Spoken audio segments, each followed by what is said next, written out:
Welcome to the Italian Wine Podcast. This episode is brought to you by Vinitaly International Academy, announcing the 24th of our Italian Wine Ambassador courses to be held in London, Austria, and Hong Kong from the 27th to the 29th of July. Are you up for the challenge of this demanding course? Do you want to be the next Italian Wine Ambassador? Learn more and apply now at vinitalyinternational.com.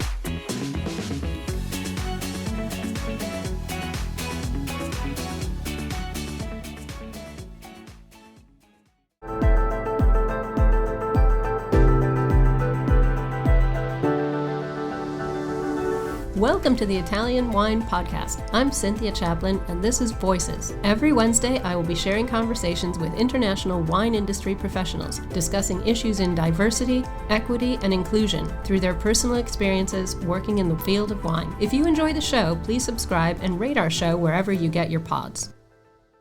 Hello, everybody. This is Cynthia Chaplin, and I'm very happy to welcome you all to Voices today. I have Maya Dalla Valle from Dalla Valle Vineyards in California with me today, which is a great treat. And thank you, Maya, for joining me because I know you're in New York for a couple of days. Dalla Valle is recognized as one of Napa's preeminent family-run wineries ever since it was founded in 1986 by Maya's parents. They're in Oakville and Rutherford in Napa. And they've earned huge acclaim as one of the world's most celebrated wine estates in the New World. Maya herself has a master's degree in viticulture and enology from Cornell, as well as a master's of business and science in vineyard and winery management from Bordeaux Science Agro. And she joined her family's winery as a director in 2017 at the age of 30. So welcome to the show, Maya. Thank you so much for making time for us today. Thank you so much, Cynthia, for having me and for the really kind introduction. No, it's my great pleasure. I'm so happy to be talking to you today. I have 4 daughters. I love young women who are, successful and driven and smart and talented and working hard. So this is one of my happy kinds of interviews. So I just wanted to kick off this interview. I have got to ask you, no pressure really to become a winemaker when the family's most famous vineyard is named after you, right? No pressure at all. Maya's vineyard was on your estate and your parents named it for you after you were born. What was that like? Was it like a pleasure or a burden when you were growing up? What made your parents start a winery and why on earth did they name it after you? You poor kid. I don't know. Lack of imagination, maybe. No, okay. Well, for me, since I was born and since I could read and comprehend, that wine has always been in existence. And my parents were very clear from the beginning that they love me very much, and that is why they named this, special wine after me. But it was not my wine, and it was meant to be, something very separate from the identity of who I am as a person. So I think that stuck very strongly since the beginning. So I never really thought much of it because it was always clear that it was 2 separate things. And then, going back even further to why my parents decided to start a winery was originally they came to the Napa Valley with the intention of doing a relay and chateau type of business, so a hotel restaurant, and had a hard time finding the right spot to do that because we are inside of an agricultural preserve where most of the land is reserved specifically for agricultural use. So in the meantime, they had found this property that was up on the hill. And my father, being Italian, wanted to be always, on the hillside up above with a nice view. So they fell in love with this property and it happened to have a little bit of grapes planted. And my mom always jokes it's like stepping on a banana peel and sliding into the industry because, okay, you have these grapes. And my father one day decided that we were going to make wine, to my mom's shock and the awe. She's like, we don't know how to make wine. And then it's like, okay, well, let's plant more grapes. Okay, now we need a winery. Let's build the winery. And then it just kind of grew from there. So a lot of trial and error in the beginning, but they were very fortunate to, have success early on. Well, it's like the famous Kevin Costner line in the baseball movie. If you build it, they'll come. Exactly. Yeah, exactly. That would be definitely was their mentality. Exactly. So your dad was Italian and your mom is Japanese. So Hmm. they were both not from America. You're the first generation American. I mean, Yes. besides being sort of saddled with this winery named after you, you had a really interesting kind of position in your family. How did all of this kind of inform your childhood growing up? Well, it was very interesting. I mean, those are two obviously very different cultures, but somehow there's a lot of alignment between the Italian and Japanese cultures, especially around the culture of food. For sure, for sure. Yeah, I grew up, with a great appreciation of both cuisines. And funnily enough, my mom, before my parents got married, my dad insisted that she needed to learn how to cook Italian dishes and specifically Venetian dishes because he is from Grappa. So Oh my God. so my mom went and spent time in Bassano with my great aunt. And, my aunt didn't speak any English and my mom didn't speak any Italian. So they would just be going to the market together, pointing and kind of by showing and by cooking and doing, she learned all of these, dishes like bacala, la vincentina, and ossobuco, and she makes her own tiramisu from scratch. And, I grew up very centered around all these dishes, both Italian and Japanese, and having a deep appreciation for food and also for wine. I was exposed to it from a very young age, and my parents always wanted me to taste and learn about how wine was made and the culture around that. That's such a great way to grow up. I mean, sort of, I think food is its own language, and it really does have that power to cross so many boundaries. When you can't actually speak to one another, you can still do meaningful things together if you can speak food. And wine's often like that too. So, what a great way for your mom to get integrated in the family and for you to grow up. I mean, I'm in Verona, so bacalao vicenzese. I get that. Oh yeah, that's a lot. It's a labor of love, that dish. It is. And especially trying to get those ingredients in California must have been something of a challenge. So that's dedication for you. Yeah, a lot of suitcase smuggling, I think.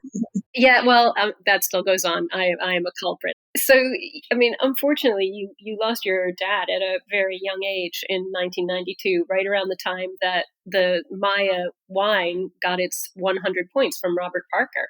And I know, luckily, your dad knew about that before he died. So that's very nice to have in your heart. I'm just wondering, how did his death affect your outlook on the winery? I mean, obviously, your mother had to take it all on herself. So, what happened at that point for the two of you? So, I mean, at that time it was the end of it was December of '95, so I was 8 years old.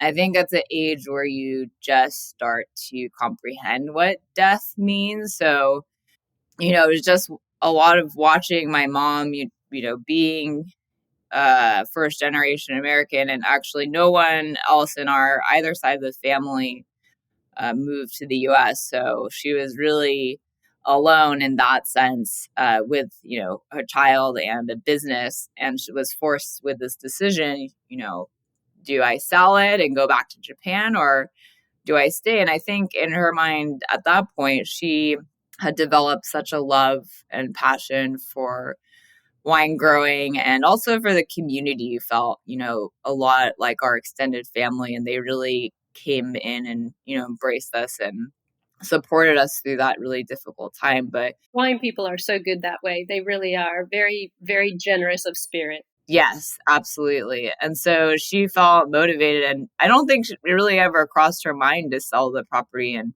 just watching her take it on and, take the business to the next level was really admirable. And for me, built this really strong foundation of this role model. And, I grew up never thinking, oh, because I'm a woman, I'm going to be limited or I'm going to face these challenges. I just, you just do it and you can do it successfully. And it was never even a question of if she was capable or not. So I felt very fortunate to be able to watch my mom build the business. And also, probably, it also inspired me subliminally to take a thought about coming back into the wine business, because originally growing up, I wasn't interested in being part of it. And it was really when I left for university that I started thinking about the sentimental value of our vineyard and our winery and what my parents had started together, and keeping that connection to my father, even though he was no longer with us.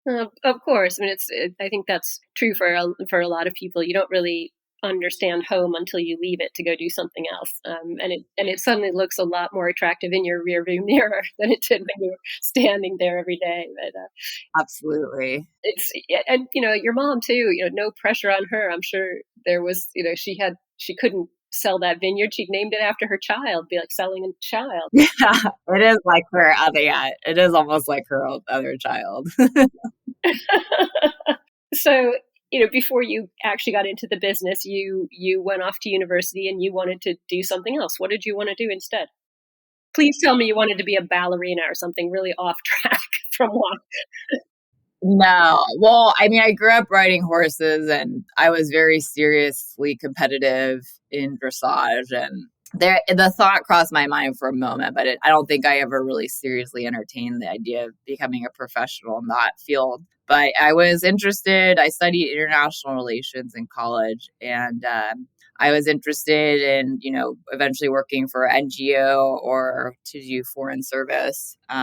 Because of my international background, I always had this desire to travel and stay connected to, around the world. So that was originally my interest in college. But well, and both really good disciplines for going back to your winery. I mean, one of my daughters is very much involved in the horse world, and there's a lot of determination that has to be there, and discipline, and international relations is something that changes every day. So you have to have a absolutely brain that works pretty fast. When did you get to that point where you said, actually, I'm going to take a look at going back into this wine business thing? I think it was about midway through college, I started to really think seriously about what I wanted to do. Also, it was the recession impending. So I had started to take on some internships, in the marketing and business side. I even dabbled in working in hospitality at the tasting room at Robert Mondavi, and I learned that probably wasn't my favorite thing. Good family connections. By the time I graduated, it was full on recession, 2009. So what can you always do? You can always work harvest. So it was working harvest at Nyers Vineyards that really sealed the deal for me for what I wanted to do. Wow, that's so cool. That is such an interesting point. When there's recession, you can still always work in agriculture. Yes. I think that's such a relevant point right now because, of course, with COVID, it was, I'm not quite clear on how things went in California, but certainly in Europe, we lost that sort of migrant workforce that takes those jobs when there aren't other jobs available. And now with the war in Ukraine, we're not too sure what our harvest is going to look like this summer. So that's a really interesting point, actually, that those agricultural jobs are there. And you have to be sort of insightful to understand how valuable that is, really. Yes. And I mean, during COVID, we're considered essential workers. So, we were really unaffected in that sense from the pandemic because we never had to close or shut down. We were able to continue, working in the vineyards and in the cellar uninterrupted. So it was nice to have that sense of stability during the pandemic. For sure. Absolutely. For sure. And especially because there are, so many other issues going on with climate change and fire and different things like that. It's nice to have at least that sort of reassurance that what you're doing is valuable and lucrative and meaningful to the economy of where you live. So really, really important. I hadn't really gotten there in the way I was looking at talking to you today, but those are really interesting points and really relevant, really relevant. So you finally joined the company full on in 2017 and you started working full time with your mom. And she has said that she secretly always hoped that would be the case someday. So, good job on you for making your mother happy.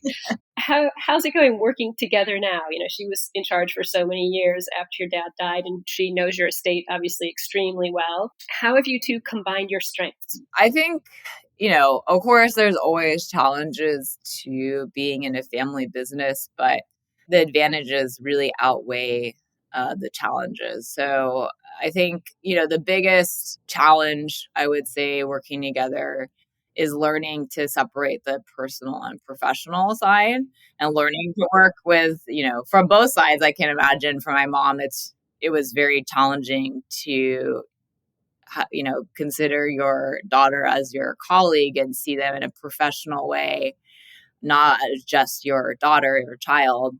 And then, for me, I had formal training for winemaking and grape growing. So I came in with more of a technical aspect, which my mom encouraged, since she was never able to have a formal training in that. And she believes very heavily in education, because she always says, that's the one thing no one can ever take away from you. I think everybody's parents say that. My parents said it to me, and I certainly say it to my children. It's very true, of course, as well. It is very true. There's very few things in life like that. So I think that also helps, playing to our different strengths. So I am learning more now about the business side from her, and then bringing in some technical aspects and changing very minor things, or just adding more data and organization into the production side. So I think we can both learn from each other.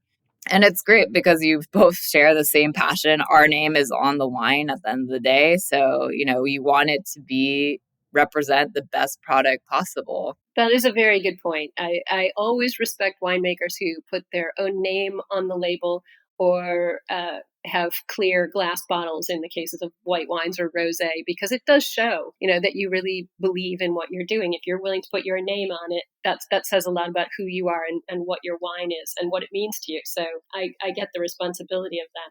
It's interesting because I know before you officially came into the Dalla Valle winery as a partner, as your mother's colleague, you spent a lot of time getting some good hands-on experience in some pretty rarefied places like Petrus and Chateau Latour and Ornellaia and Massetto, which are all old world winemaking experiences, mostly in Italy and France. I'm sure your dad must have been smiling down on you.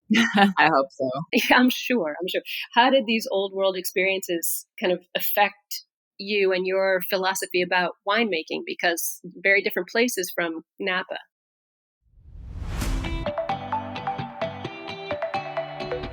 Thank you for listening to Italian Wine Podcast. We know there are many of you listening out there, so we just want to interrupt for a small ask. Italian Wine Podcast is in the running for an award, the Best Podcast Listening Platform, through the Podcast Awards, the People's Choice. Listener nominations is from July 1st to the 31st, and we would really appreciate your vote. We are hoping our listeners will come through for us, so if you have a second and could do this small thing for us, just head to ItalianWinePodcast.com from July 1st to the 31st and click the link.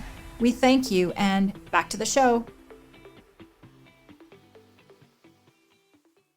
Yes, it was highly influential, I think, on my, personal winemaking philosophies today.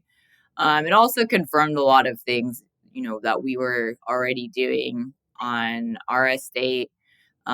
Focusing on doing our own farming and really spending most of the year and efforts in farming, and really being very precise in everything you do. And then also with winemaking, always having this philosophy of maintaining balance in the wines, and, not trying to make something over the top and really showy, but something that's really meant to go with food and to be enjoyed as part of a meal, and very experiential, not making the wine the meal.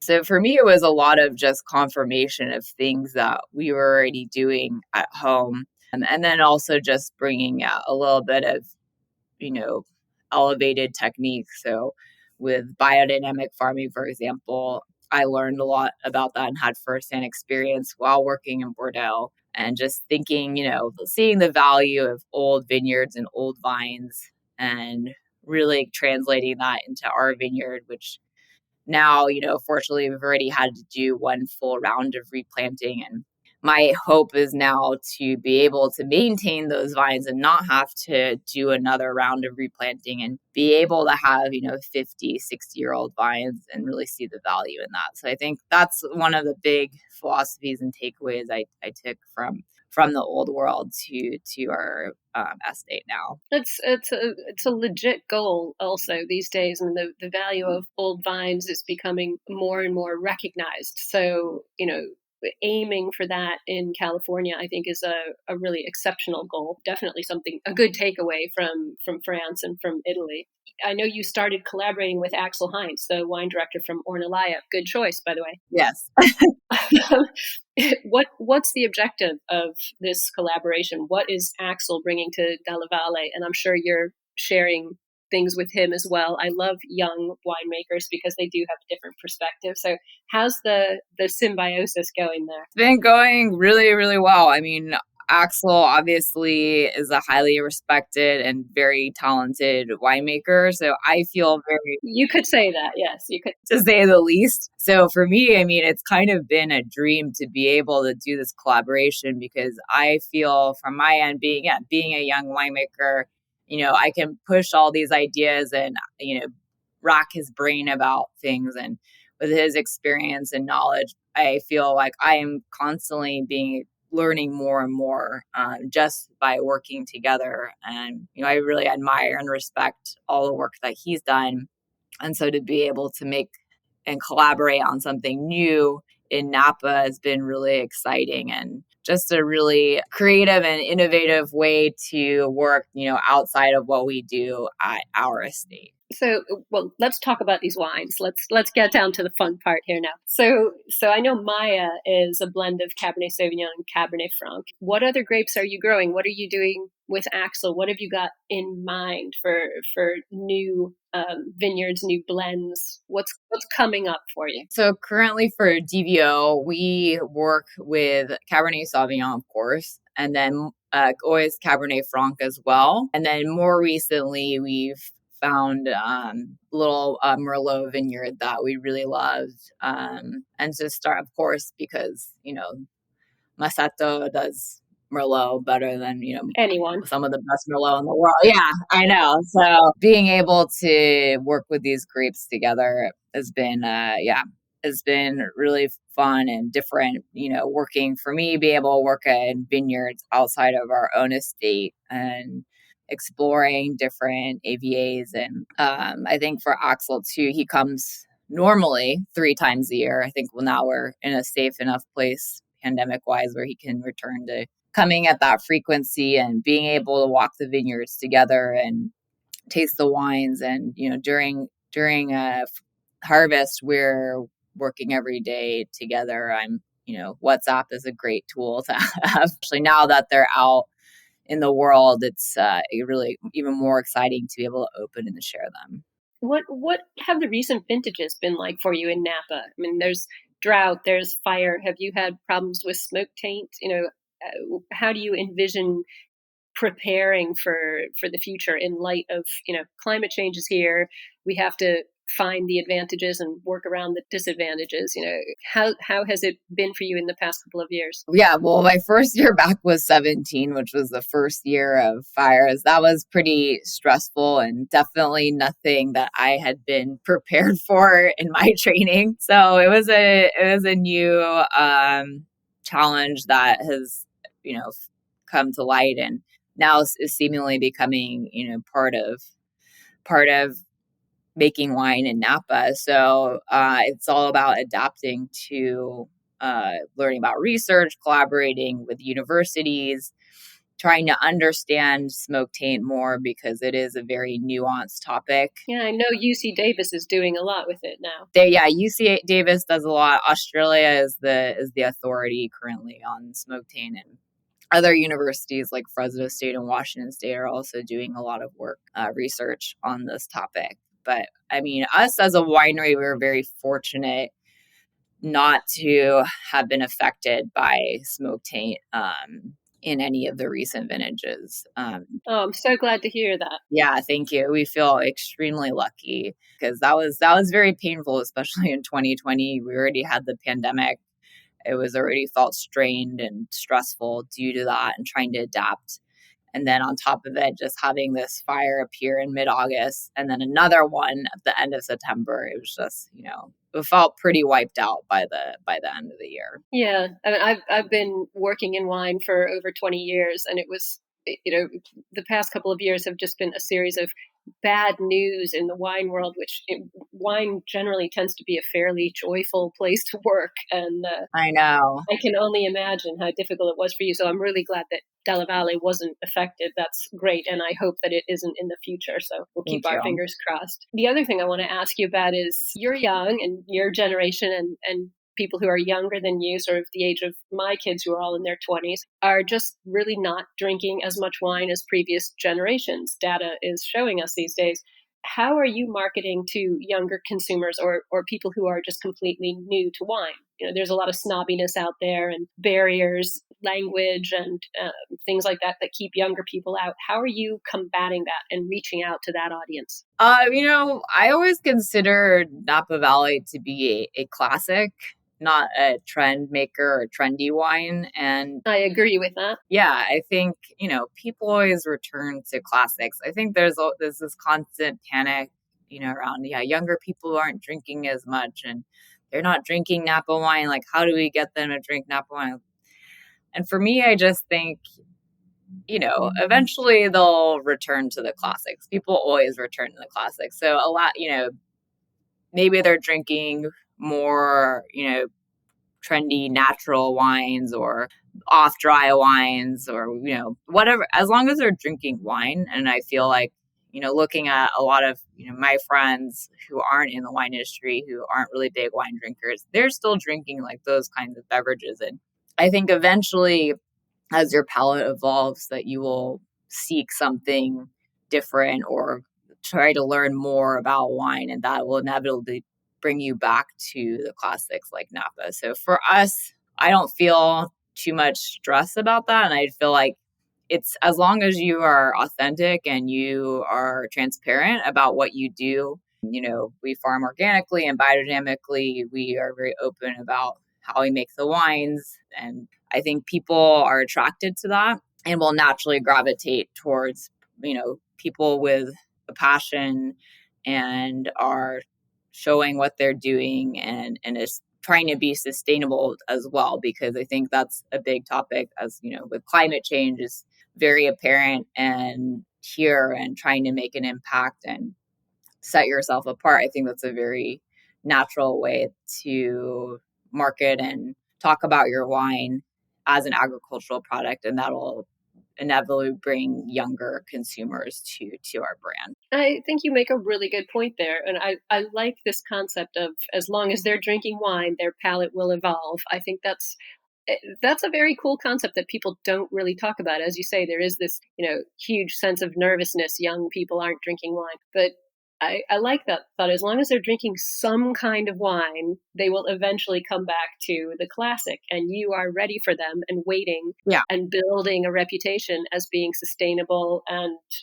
organic and biodynamic. I think that's a very smart approach, which I don't think a lot of people are taking. I think a lot of the wine market is pretty reactive to these numbers that we're seeing about young people not drinking wine. And I like the fact that you have enough sort of zen to just say, no, I'm not going to change what I'm doing. I'm going to be authentic and be transparent and just keep doing what I already do well. I think that's very smart. Thank you. Yeah, I myself am a millennial, on the older end of the millennial side, but I see it firsthand. And it's funny, like, I feel like there's so much speculation around it. Like, most recently, I was in a group meeting and it was mostly older people in the wine industry. I think I was the only millennial in the room. And like, they're all talking like, how are we going to get younger people to drink wine and blah, blah, blah. And like, I'm right here. Like, you can ask me directly. I am a millennial.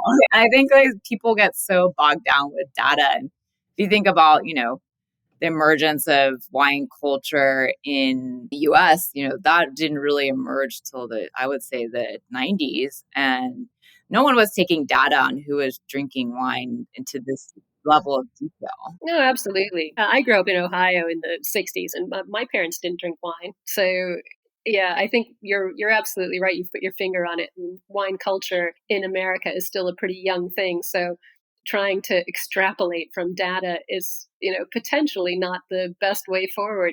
It's interesting again because the US is a very different market from Europe, and I think we tend to forget that sometimes. So I feel very reassured to hear someone of your age saying, "Don't worry about it. My friends are drinking some sort of wine. They'll come back and find me eventually."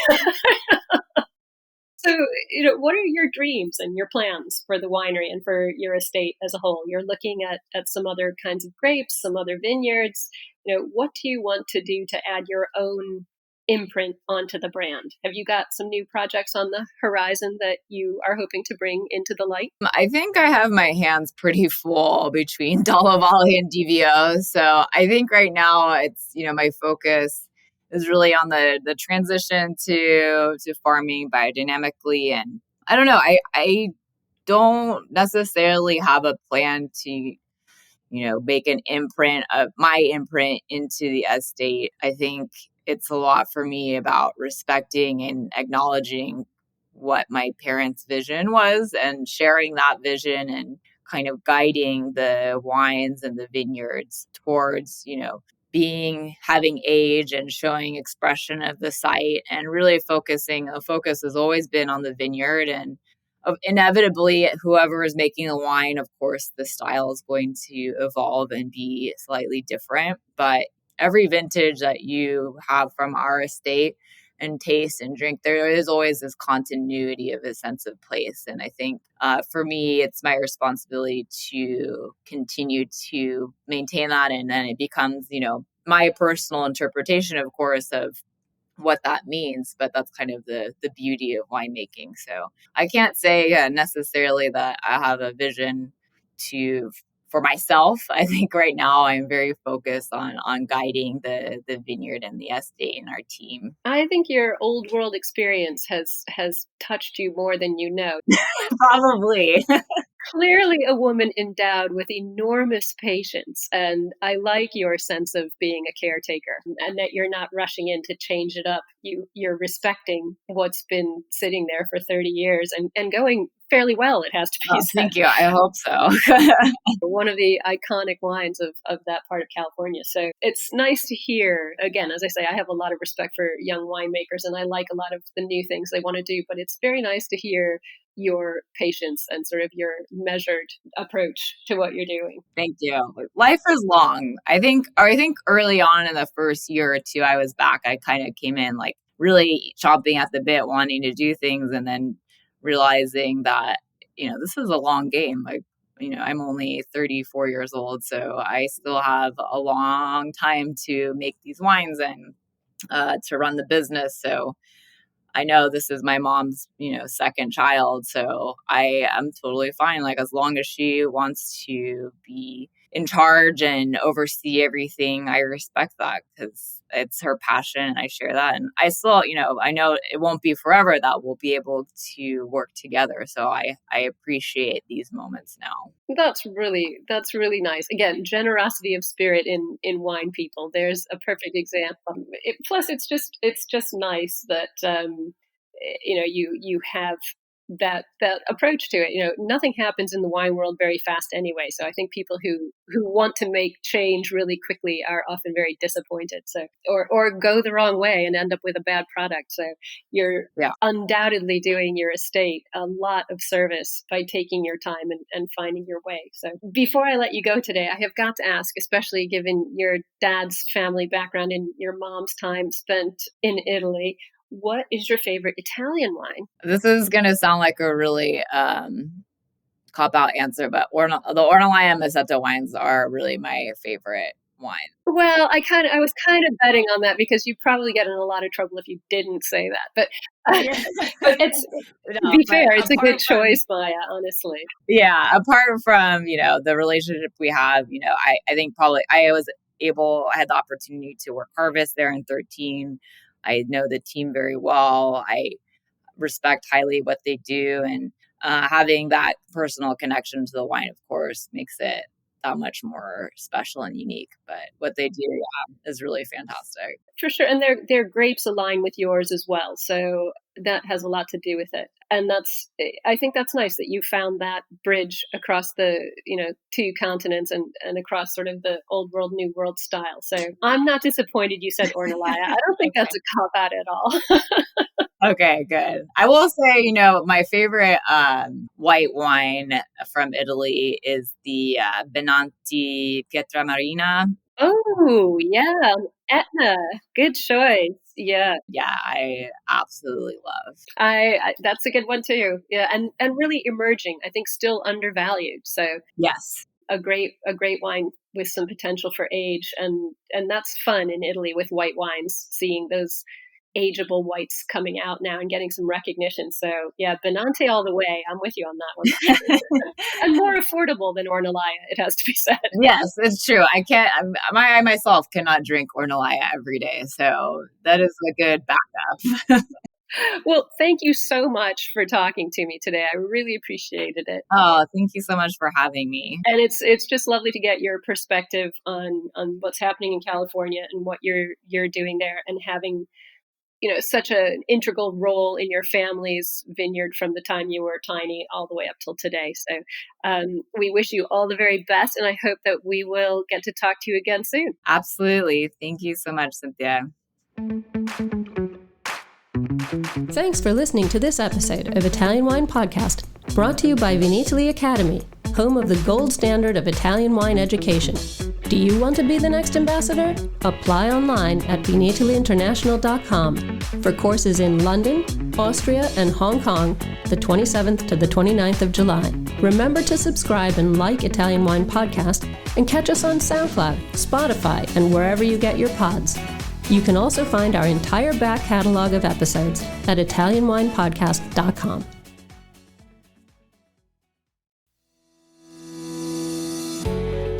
Hi guys, I'm Joy Livingston and I am the producer of the Italian Wine Podcast. Thank you for listening. We are the only wine podcast that has been doing a daily show since the pandemic began. This is a labor of love and we are committed to bringing you free content every day. Of course, this takes time and effort, not to mention the cost of equipment, production, and editing. We would be grateful for your donations, suggestions, requests, and ideas. For more information on how to get in touch, go to italianwinepodcast.com.